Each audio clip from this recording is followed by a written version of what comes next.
Welcome back to The Grind. In this video, we are going to talk about the new Cavalier Science Quest, where you have to have either Poison Immune Champions or Science Champions. Now, one of the nodes also puts a weakness debuff on you, decreasing your attack damage by 50% unless you have a non-damaging debuff applied to the opponent. So some people really dislike this quest, mostly because they ranked up special champions for the last nodes, but really, there is not that many restrictions. So for the best situation, you want a science champion who is also poison immune that has easy access to non-damaging debuffs, especially with longer durations. And there are several champions that fit this category. Now, if you do not have that category or very many of them, any science champion with access to non-damaging debuffs will do, because you take much less damage from the poisons, and then if you parry or evade an attack, you will convert them into furies, so you can really ramp up the damage. Plus, if you have the non-damaging debuff, you can get rid of that weakness and deal tons of damage. Now, even if you do not have access to a non-damaging debuff, you can still deal a lot of damage because those furies really ramp up the damage quite high. And lastly, you can use any poison immune champion of any other class. Now, this is SpiderMan Classic. He does have armor break, so he can get rid of that weakness. And look at the damage on that special too. And you can see the poisons are not dealing that much damage. Plus, if you frequently parry or evade attacks, you get rid of them very quickly and build up tons of furies to really increase the damage that you're dealing. And if you don't have non-damaging debuffs, you can just do your big attacks while they are parried, because that will count as a non-damaging debuff. And look at that medium attack, 7,000 for a rank 3 champion. Now, the next champion we're going to look at is Wasp, and Wasp works great because on the heavy attacks, she applies a pretty long-lasting weakness debuff, so it does apply as a non-damaging debuff, allowing you to get rid of that 50% weakness that the nodes apply to you. So you just intermittently throw those heavy attacks when the weakness debuff is expiring. You remember to parry and evade attacks to get rid of those poisons, and you can really build up some damage quite nicely. And even with just 5 furies so far, that special attack 2 just did some huge damage. And so if you have a decently ranked up Wasp, this is a great option as well. Now, Invisible Woman is an interesting one because her special 2 does deal tons of damage, but the shield that she has does decay when damaging debuffs are active. So you really want to make sure that you're timing your special 2 when you fill up that shield again. So you can basically just fight normal, and when you have the vulnerable debuff on them, you'll have that weakness debuff removed from you. And then once you get up to a special 2, you want to just get rid of the poisons that are active at the time.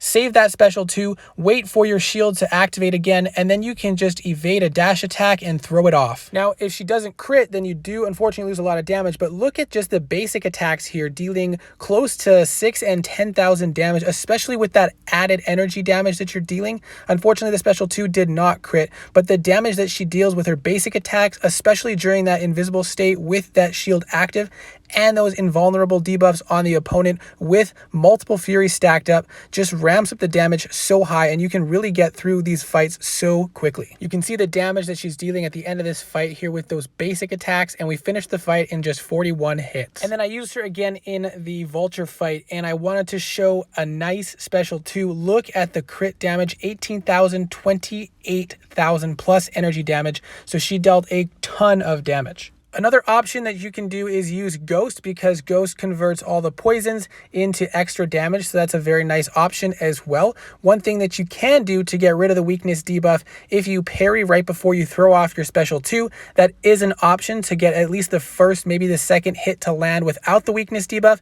But even with that weakness debuff on you, with that 50% reduction, if you get 2, 3, or even 4 poisons on and you throw off that special 2, you're dealing some insane damage anyways. And finally, if you do not have enough options, you can use non-science poison immune champions, and a champion like Hyperion is a great option because he has access to really big damage overall. A lot of his attacks are going to be during a parry. Also, he applies a long stun off the special 2 or a armor break sometimes as well. So those will be non-damaging debuffs that will get rid of the weakness debuff, which I thought only worked for science champions, but appears to also work for non-science champions as well. So there really are a lot of various options that you can use to get through these quests. Now, I know a lot of players ranked up specific champions for this quest, and now they can't use them quite as they used to be able to, but my understanding is that the previous nodes are supposed to come back in the future, so at least you'll have them then.